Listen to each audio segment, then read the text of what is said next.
The moment you step on college campus, you're handed a credit card before you're even taught how to use it. And that's one of the reasons why so many young people end up with debt before they even graduate. Most young people finish high school and end up being thrown into the real world. And one of the first adult milestones pushed onto you is a credit card before you even understand what it means and how to use it. So I remember that when I started college, one of the first things about finances that I was introduced to was a person at a booth offering to give me a credit card with a limit of $1,000.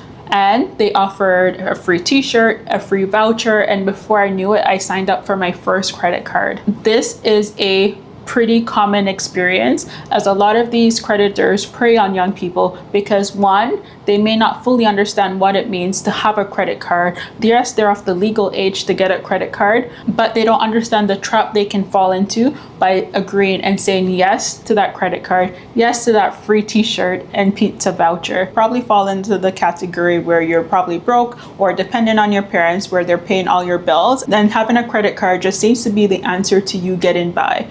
But before you know it, you rack up $1,000 in debt. They may ask you to increase your limit to $2,000, $4,000, or even $5,000. And before you know it, you're $4,000 in debt on just things such as lunches that you bought and just random items, and you haven't found a job as yet. So this is really one of young adults' first introduction to debt, and it can start the journey of developing the habit of using credit card to pay for things that you cannot afford.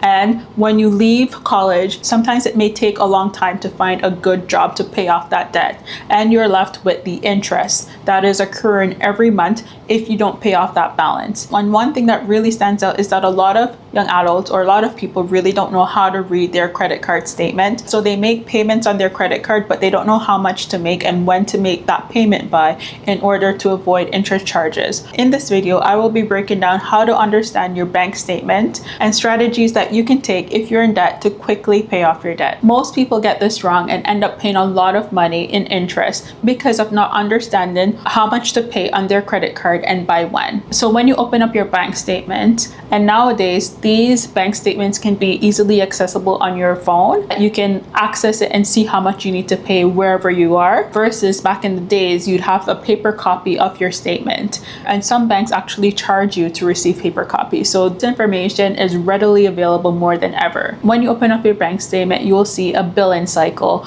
and this is usually a 30-day period in which all your purchases and transactions are tracked.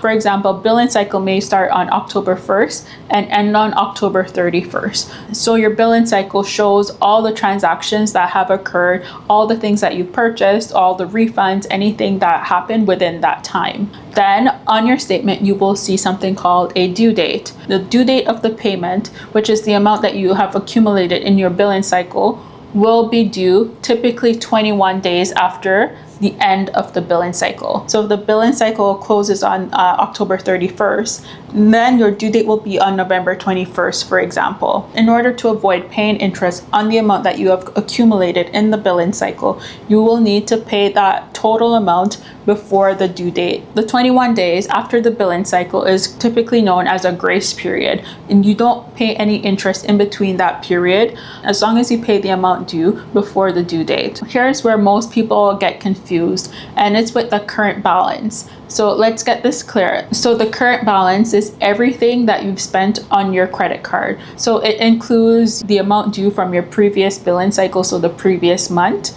and your current purchases. For example, if your statement showed that you owe $600 that you have to pay by November 21st, and you went out after the end of the billing cycle, so after the October 31st, but you went out and you purchased more items, your current balance shows the accumulation of the balance of the total amount that you owe on the credit card. So if you went out and you buy something for $300, you will see that $600 plus the $300. But keep in mind that you do not have to pay off that $900 the 600 plus your current purchases of 300, you only are responsible for paying off the $600 in order to prevent incurring interest on your account. So the next thing that you will see on your credit card is the minimum payment. So this is normally 2 to 3% of the overall amount that you owe, or some companies may give you a flat rate of $10. So the minimum payment is how much you will need to pay in order to prevent the credit card company from reporting you for late payment or missed payment. But this is one of the strategies that they use to keep you trapped and keep you in debt. By paying the minimum payment, majority of the money that you pay in the minimum payment goes to the interest, but you still have to pay interest on the total balance. So this is something to keep in mind. In addition, carrying a high balance by paying the minimum can affect your credit utilization, which is the percentage of how much credit that you're using. For example, if you have a credit card with a $1,000 limit and you use $800, you have an 80% credit ratio. And creditors typically like when you have less than 30%. Anything higher than 30%, or if you carry a balance that's higher than 30%, this can affect your credit score. So the takeaway is understand the beginning and the end of your billing cycle. That amount is how much money you will need to pay in order to avoid interest. Also, take account of when this payment is due.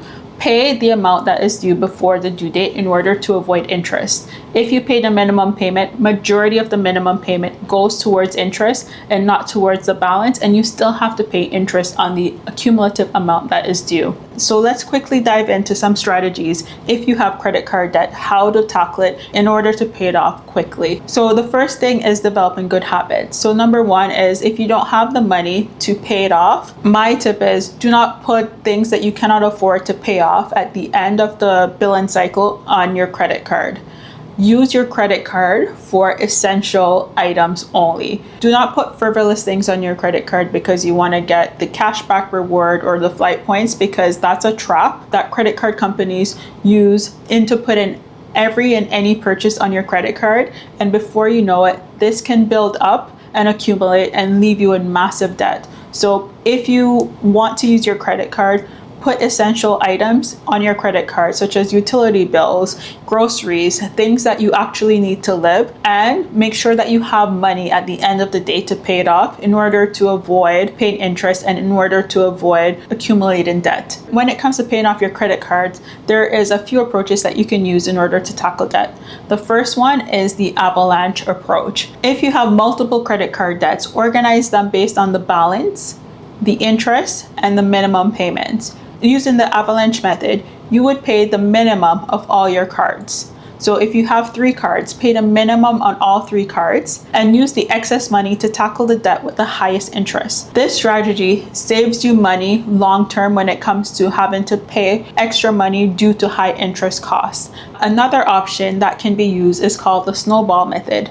This is for someone who needs motivation, who likes to see quick wins, quick gains, who likes to see, okay, I'm making track, I'm able to pay off a bill quickly, and that will motivate them to continue to pay off their credit card bill and stay out of debt. So this works similar to the avalanche. So you'll keep account of all the balances, the interest, and the minimum payments, and you'll pay the minimum payment on all your cards, so all 3 cards, but you start to put extra money into the card with the lowest amount that is due. And when you're finished paying off the lowest amount, then you move on to the next card with the second lowest amount. And this provides quick wins and motivation to continue to pay off your credit card. Both methods work, whether you pay off high interest first or whether you focus on paying off the credit card with the least amount of balance. But the key is to stick to the strategy and be consistent in paying off your credit card in order to reach your goal. So unlike some gurus out there, I'm not strictly anti-credit cards. I do use credit cards, and I do understand the benefits that they can have, but at the same time, I respect the damage that credit cards can create if not used with discipline. As you go into the new year, set a challenge to yourself to only buy what you can afford on your credit card and pay off your statement balance before the due date. If you have debt, choose a strategy that works, whether it's the avalanche or the snowball method, and stick to it. Consistency is key in reaching any goals. If you like this video, please like and subscribe, as it goes a long way in helping out my channel to grow. Also check out my video on whether to buy or rent a house to see which one is financially prudent for you if you're in the market of looking for a new home. Thank you so much for watching. Bye.